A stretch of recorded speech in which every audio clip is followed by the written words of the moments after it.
Définissons une fonction que nous allons enregistrer dans F1.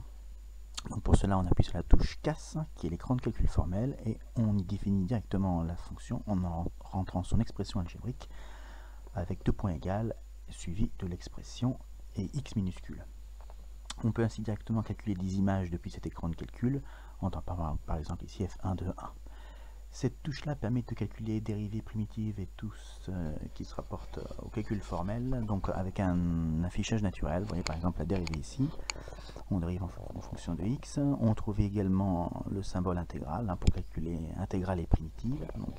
Donc, ici on va calculer la primitive de f1, donc on rentre f1 de x dx et on obtient donc l'expression de la primitive. On retourne sur la touche qui permet aussi d'accéder au calcul de limite, donc toujours en écriture en langage naturel. On précise la borne de la limite, donc 0 plus 0 moins ou sans précision. On rentre l'expression de la fonction, donc ici f1 de x, on a directement la limite. On peut retourner sur la limite et éditer cette fois en faisant tendre x vers l'infini. Avec Shift 9, on a accès au symbole infini. On valide et on a directement la réponse. Enfin, la touche boîte à outils ici permet d'accéder à toute une série de commandes de calcul formel. Donc ici, par exemple, résoudre pour obtenir les solutions d'une équation. Ici, résolvons f1 de x égale x et la prime retourne directement la solution.